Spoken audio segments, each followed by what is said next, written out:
Cumprimento a todos com a paz do nosso Senhor e Salvador Jesus Cristo. Aqui é o irmão Edmilson Júnior do canal Teológico. Estamos dando continuidade ao trabalho de leitura das Sagradas Escrituras. Estamos aqui agora com a Bíblia de Estudo Cronológica, Aplicação Pessoal, ok? Bíblia de Estudo Cronológica, Aplicação Pessoal. O texto é o meio da revista corrigida e ela é da editora CPAD. Estamos aqui com essa Bíblia da editora CPAD. É a capa de papelão.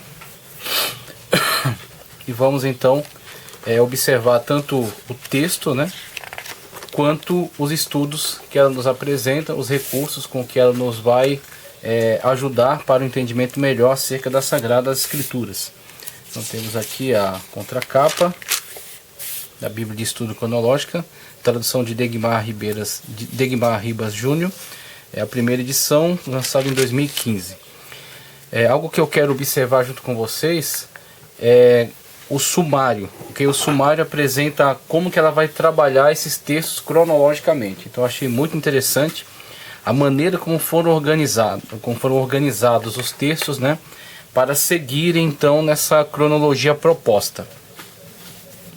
Temos então para o Antigo Testamento esses períodos, tá? Então indicados também em cores aqui, tá? E os períodos e as datas aproximadas para cada período desse, bem como os livros que vão caber dentro desses períodos, a partir dessa proposta de sequência cronológica.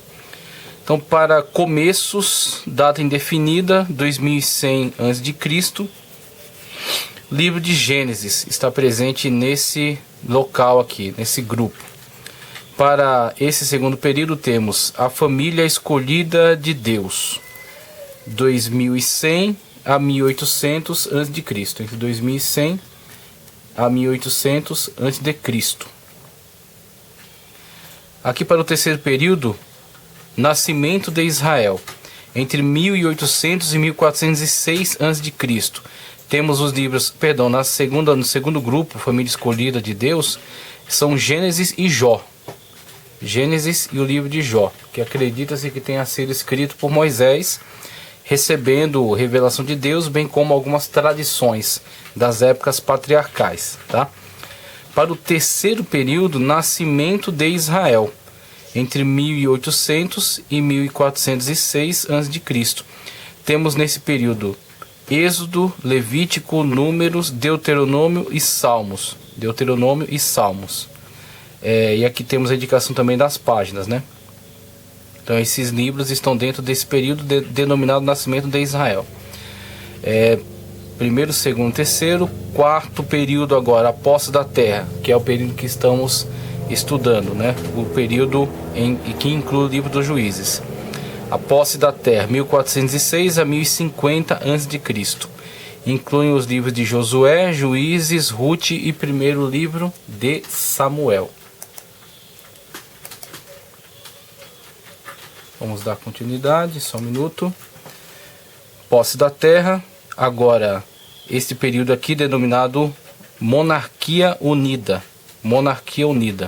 que vai de 1050 a 930 a.C. Para esse período temos primeiro livro de Samuel, segundo de Samuel, primeiro Reis, primeiro Crônicas, segundo Crônicas, parte do livro de Salmos também, Provérbios, Eclesiastes e Cantares. Todos dentro do período denominado Monarquia Unida, que vai de 1050 a 930 a.C. Para esse período temos a denominação Nação Fragmentada, tá? De 930 a 556, 930 a 556 a.C. Os livros desse período são primeiro livro dos Reis, segundo livro dos Reis, segundo de Crônicas, Salmos, Provérbios, Isaías, Jeremias, Ezequiel, Daniel, Oséias, Amós, Jonas, Miqueias, Naum, Abacuque e Sofonias. Próximo período será o do exílio, de 586 a 538 a.C. Segundo livro dos Reis, Salmos, Jeremias, Lamentações, Ezequiel, Daniel e Obadias. Este período aqui, que é o último do Antigo Testamento, é denominado Retorno e Diáspora, 538 a 6 a.C. Primeiro livro das Crônicas, segundo livro das Crônicas, Esdras, tá? Neemias, Esté, Salmos, Daniel, Joel, Ageu, Zacarias e Malaquias. Só a gente corrigindo, 538 a 536, tá? 538 a 536 a.C. E inclui todos esses livros, então, indo até Malaquias, sendo o último livro do Antigo Testamento. Para o Novo Testamento está dividido da seguinte maneira. Novo Testamento, Jesus Cristo, 6 a.C. a 30 Anno Domini, tá certo? A 30 depois de Cristo. Mateus, Marcos, Lucas, João e Atos, todos dentro desse período denominado Jesus Cristo, de 6 a.C. a 30 depois de Cristo. E aqui o segundo bloco, segundo período, a Igreja, 30 depois de Cristo até o presente. Atos dos Apóstolos, Romanos, 1º e 2º de Coríntios, Gálatas, Efésios, Filipenses, Colossenses, 1º e 2º Tessalonicenses, 1º e 2º Timóteo, Tito, Filemão, Hebreu, Tiago, 1º e 2º de Pedro, 1º e 2º a 3º de João, Judas e Apocalipse. Todos os demais livros do Novo Testamento. O Novo Testamento sendo dividido então nesses dois períodos, o do Senhor Jesus Cristo e o período da Igreja, ok? Então temos aqui o plano, né? O plano por meio da qual a Bíblia cronológica vai subdividir os textos e seguindo então dessa maneira, apresentando todo o conteúdo bíblico com essa proposta desses períodos cronológicos, ok? Vamos partir então para o livro que estamos estudando, aqui fazer a leitura na Almeida Revista Corrigida, Bíblia de Estudo e Aplicação Pessoal. Essa Bíblia não apresenta um texto para introdução, mas não é por isso que ela tenha poucos recursos. Aliás, ela é uma Bíblia repleta de recursos interessantíssimos. Então eles vão fornecer muito material de estudo ao longo de todo o período de leitura das Sagradas Escrituras. Inclusive você encontra acima aqueles períodos que havíamos analisado no começo. Começos, ó. Família escolhida, nascimento de Israel, posse da terra, monarquia unida, monarquia, nação fragmentada, monarquia unida, nação fragmentada, exílio, retorno e diáspora, Jesus Cristo e a Igreja. Então todos os períodos indicando que nós estamos nesse período aqui, no quarto período, tá? Posse da terra. Outras informações adicionais aqui na lateral, por exemplo, simultaneamente a esse período que estamos estudando do livro dos Juízes, nós temos aqui situações, acontecimentos relevantes na história mundial. Em 1183 a.C., destruição de Troia durante a Guerra Troiana. Então temos aí evidências arqueológicas que apontam para esse período histórico que é simultâneo ao acontecimento desse período de Israel denominado período dos Juízes. E aqui temos então o nascimento desse novo juiz denominado Sansão. Sexto período, outro recurso aqui. Sexto período, Sansão. O sexto ciclo, e aqui temos esse período dentro do ciclo de Juízes, né? Dentro do ciclo de Juízes. Então é um período interno do livro dos Juízes. Sexto período, Sansão. O sexto ciclo de desobediência levou a 40 anos de opressão nas mãos dos filisteus. Deus usou Sansão para salvar Israel dos filisteus, mas sua liderança foi marcada por falhas morais e espirituais, tanto quanto por sucesso militar. Israel continuou em seu constante declínio, afastando-se de Deus. Então temos informações preliminares tratando acerca do período dos Juízes e os problemas, né, que são recorrentes dentro da história de Israel, ok? Vamos agora ao texto e depois aos recursos que estão disponíveis aqui para o capítulo 13 do livro dos Juízes. Subtítulo: Nascimento de Sansão.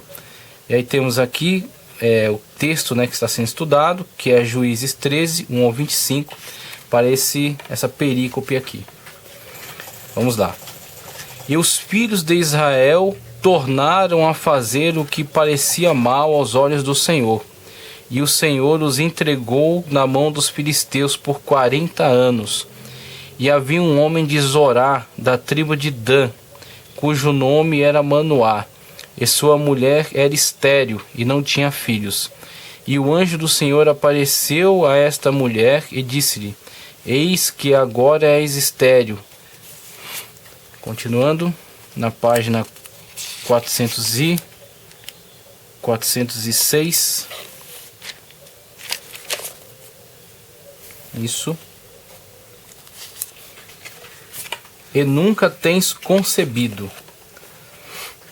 E nunca tens concebido.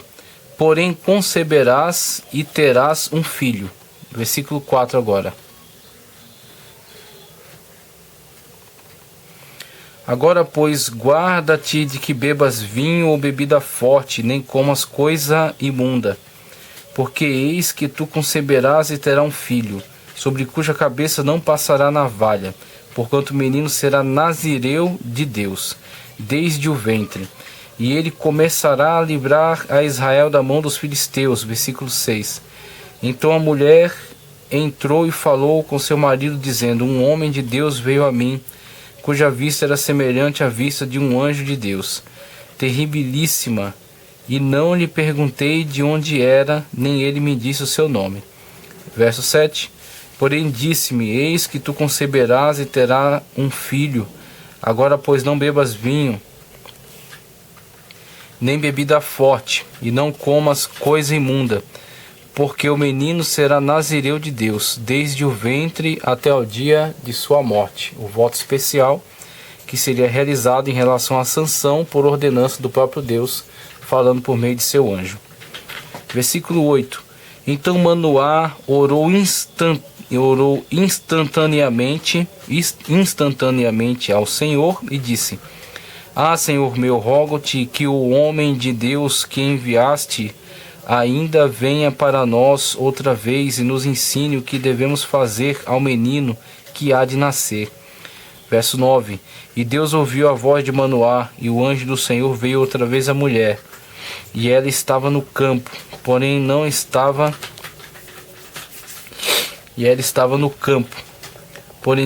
com ela o seu marido Manoá. Versículo 10.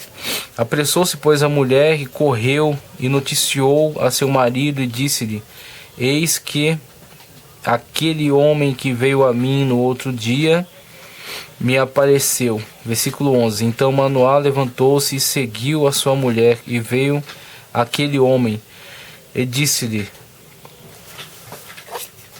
és tu aquele homem que falaste a esta mulher? E disse: sou eu. Versículo 12. Então disse Manoá: cumpram-se as tuas palavras, mas qual será o modo de viver e o serviço do menino? Verso 13. E disse o anjo do Senhor a Manoá: de tudo quanto eu disse à mulher se guardará, ela. As orientações que havia dado em relação aos cuidados que a mulher deveria ter no período de gravidez. De tudo quanto procede da vide não comerá, nem vinho, nem bebida forte beberá, nem coisa imunda comerá, tudo quanto lhe tem ordenado guardará. Então Manoá disse ao anjo do Senhor: ora, deixa que te detenhamos e te preparemos um cabrito. Porém o anjo do Senhor disse a Manoá: ainda que me detenhas, não comerei de teu pão, e se fizeres holocausto, o oferecerás ao Senhor. Porque não sabia Manoá que fosse o anjo do Senhor.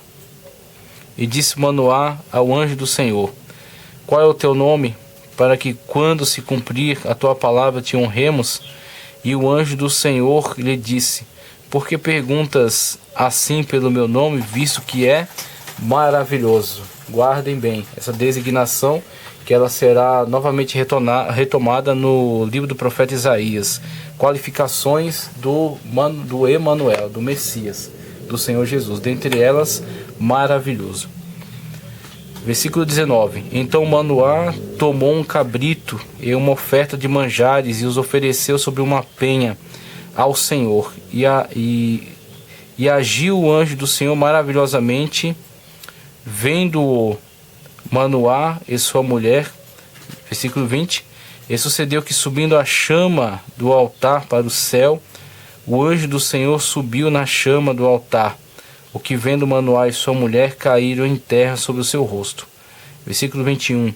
E nunca mais apareceu o anjo do Senhor a Manoá nem a sua mulher. Então conheceu Manoá que era o anjo do Senhor. E disse Manoá à sua mulher: certamente morreremos, porque temos visto Deus. 23. Porém sua mulher lhe disse: se o Senhor nos quisera matar, não aceitaria da nossa mão o holocausto e oferta de manjares, nem nos mostraria tudo isso, nem nos deixaria ouvir tais coisas neste tempo. 24. Depois teve esta mulher um filho e chamou o seu nome Sansão. E o menino cresceu e o Senhor o abençoou. 25. E o Espírito do Senhor o começou a impelir de quando em quando para o campo de Dan, entre Zorá e Estaol. Muito bem, a partir da continuação temos o enigma de Sansão, que será já no capítulo 14 do livro dos Juízes. Então temos aqui, este é o capítulo 13 do livro dos Juízes, a situação em que o anjo do Senhor se manifesta primeiro à mãe de Sansão, depois ao seu pai Manoá. Eles têm um breve diálogo, é estabelecido então o voto, de Nazireu sobre Sansão e as restrições que são impostas primeiro à sua mãe e depois a este grande juiz, esse juiz que, por mais controverso, por mais situações um tanto complicadas, que tenha vivenciado, foi sim um grande juiz que, inclusive, ao final de seu ministério, termina por dar a sua vida em proteção ao povo de Israel, fazendo com que, mesmo levando, empenhando-se de tal maneira numa ação protetiva para Israel, numa ação ofensiva contra os filisteus, trazendo mesmo a sua morte, mas ele não hesitou em beneficiar o seu povo dessa maneira, em proteger, em tomar essa iniciativa para o bem de seu povo, mesmo que isso resultou em sua própria morte. Mas isso em decorrência também de muitas decisões erradas que Sansão veio tomando ao longo de sua vida, ao longo de seu ministério. Mas é muito impressionante observarmos a importância desse personagem e aprendermos com os seus erros, mas também observarmos o testemunho, da maneira como serviu a Deus, da maneira como foi um instrumento poderoso nas mãos de Deus, um instrumento que Deus utilizou para trazer livramento ao povo de Israel e para julgar os seus opositores, aqueles que se levantavam contra o povo do Senhor, o povo de Deus, tá? Agora vamos compartilhar alguns recursos, que aliás temos muitos aqui na Bíblia cronológica, Bíblia de Estudo Cronológica de Aplicação Pessoal, da editora CPAD. Primeiro gostaria que vocês observassem este aqui. Veja só, esta imagem aqui, trazendo informações sobre a cidade de Asquelon. E não é somente uma ilustração, é uma foto. Veja aqui, é uma foto mesmo. Interessantíssimo, essa Bíblia ela apresenta recursos muito bons, de muita qualidade, tá? Então, alguns comentários para o capítulo 13 do livro de Juízes. Para 13:1. Os filisteus viviam no lado ocidental de Canaã, junto à costa mediterrânea, desde os tempos de Sansão até os dias de Davi. Estes foram a principal força inimiga na terra, em uma constante ameaça a Israel. Os filisteus eram guerreiros cruéis. Eles tinham vantagem sobre Israel em termos de números, conhecimento tático e tecnologia. Eles conheciam o segredo da fabricação de armas de ferro, cita 1º livro de Samuel 13, 19 e 22, na qual Israel necessita ir até eles para que tenha instrumentos desse material. Mas nada disso importava quando Deus estava lutando ao lado de Israel. Continuando aqui para 13:1, uma vez mais começou o ciclo de pecado, juízo e arrependimento. Aí vai dar sequência. Somente para aproveitar ainda que estamos nessa página, temos aqui então, ao lado dessa foto ilustrando Asquelon, o litoral aqui de Israel, tá? Vamos ver aqui o texto que nos diz. Asquelon, uma cidade que data de tempos antigos. Asquelon era uma das 5 principais cidades dos filisteus. Uma das principais cidades dos filisteus, juntamente com Gaza, Asdod, Gate e Ecrom. conforme Juízes 13:3. Asquelon estava localizada junto à costa mediterrânea e a aproximadamente 48 quilômetros ao sul da atual Tel Aviv. E sempre foi um porto importante, sempre em conflitos contra o Egito.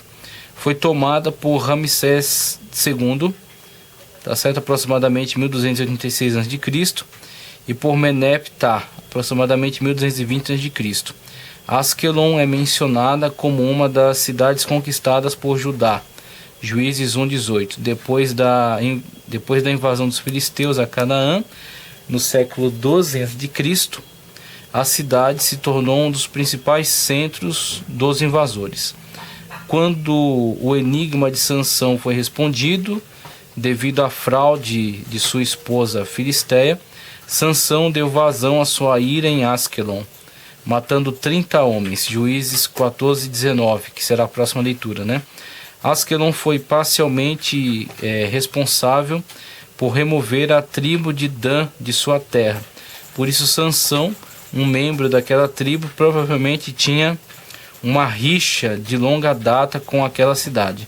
Asquelon também aparece na história da ocasião em que os filisteus se apossaram da arca, conforme o primeiro livro de Samuel 4-6, ok? Então temos aí contexto histórico para a cidade de Asquelon, principalmente ligada, né, a esse juiz, ao ministério do juiz denominado Sansão, juiz que era nazireu de Deus. Da sequência aqui os recursos, essa nota biográfica, tá? Essa nota biográfica aqui é acerca de Sansão. Sansão. É triste ser lembrado pelo que poderíamos ter sido. Sansão tinha tremendo potencial. Poucas pessoas começaram a vida com credenciais como ele. Nascido como resultado do plano de Deus na vida de Manoá e sua esposa, Sansão deveria realizar uma grande obra para Deus, resgatar Israel dos filisteus. Para ajudá-lo a realizar o plano de Deus, ele recebeu enorme força física. Como Sansão desperdiçava sua força em brincadeiras e livrando-se de confusões, e como acabou abrindo mão dela completamente para satisfazer a mulher que amava, nossa tendência é considerá-lo um fracasso. Nós nos lembramos dele como juiz de Israel, que passou seus últimos dias moendo grãos em uma prisão inimiga, e pensamos, que potencial desperdiçado. Sim, Sansão poderia ter fortalecido a nação. Ele poderia ter trazido seu povo de volta à adoração a Deus. Ele poderia ter expulsado os filisteus. Mas embora não tenha feito nada disso, Sansão ainda cumpriu o propósito anunciado pelo anjo que visitou seus pais antes de seu nascimento. Em seu último ato, Sansão começou a resgatar Israel dos filisteus. Curiosamente, o Novo Testamento não menciona as falhas de Sansão, nem os feitos heróicos de sua força. Hebreus 11:33. Ele é listado simplesmente com outras pessoas que venceram reinos, praticaram a justiça e alcançaram promessas. No final, Sansão reconheceu sua dependência de Deus. Quando ele morreu, Deus converteu suas falhas e derrotas em vitória. A história de Sansão nos ensina que nunca é tarde demais para começar de novo. Não importa quanto podemos ter falhado no passado.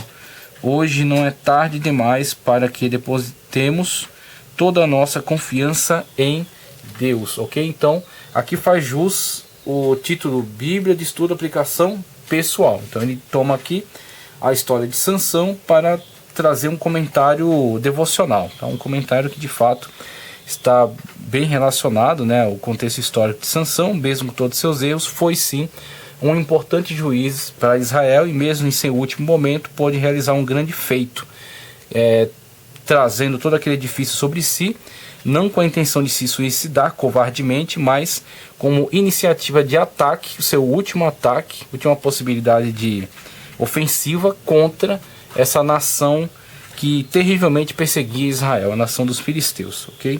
Por isso que Deus foi com ele naquela ação. Qualidades e realizações. Consagrado a Deus desde o nascimento como nazireu. Conhecido por seus feitos de força. Incluído na galeria dos heróis da fé de Hebreus 11. Começou a livrar Israel da opressão dos filisteus. Fraquezas e enganos. Infringiu as leis de Deus em várias ocasiões. Era controlado pela sensualidade. Confiava nas pessoas erradas. Usou seus dons e habilidades de maneira insensata. Lições de vida. Grande força em uma área da vida não compensa grande fraqueza em outras áreas. A presença de Deus não subjuga a vontade de uma pessoa. Deus pode usar uma pessoa de fé, apesar de enganos passados. Estatísticas vitais. Locais: Zorá, Tímina, Asquelon, Gaza, Vale de Sorek. Os locais de atuação, né? Ocupação: um dos juízes ou grande liderança de Israel. Parente: seu pai Manoá. Contemporâneo: Dalila. Versículos-chave. Porque eis que tu conceberás e terás um filho, sobre cuja cabeça não passará navalha, porquanto o menino será nazireu de Deus desde o ventre, e ele começará a livrar a Israel da mão dos filisteus. Começará a livrar Israel das mãos dos filisteus. De fato, ele cumpriu isso com a sua última iniciativa de ataque aos filisteus. Juízes 13:5. A história de Sansão é narrada em Juízes 13 a 16. Ele também é mencionado em Hebreus 11:32. Muito bem, temos aqui o juiz Sansão, notas biográficas acerca de Sansão. Continuidade da nota que estávamos lendo aqui na página anterior, que diz, uma vez mais começou o ciclo de pecado, juízo e arrependimento, tá? Cita versículos. Os israelitas não voltavam para Deus, a menos que tivessem sido abalados por sofrimento, opressão e morte. Este sofrimento não era causado por Deus, mas era resultado do fato de que o povo ignorava Deus, seu juiz e governante. O que será necessário acontecer para que você siga a Deus? As advertências de sua palavra são claras. Se continuarmos, continuando aqui na coluna ao lado, se continuarmos a endurecer nossos corações para Deus, poderemos esperar o mesmo destino de Israel. Temos aqui também uma aplicação para a nossa vida, né, em relação à teimosia de Israel e a maneira como Deus de fato os trouxe, né, nesse aprendizado a reconhecer a sua dependência de Deus e assim retornarem à comunhão. O tempo está acabando, eu vou ler aqui a última nota para Juízes 13:25. A tribo de Dan, que era a tribo de Sansão, continuava a peregrinar pela terra de sua herança, conforme Juízes 18:1, que ainda não fora conquistada, Juízes 19:47-48. Sansão, que deve ter crescido com os anseios dessa tribo guerreira por um território permanente, tá certo?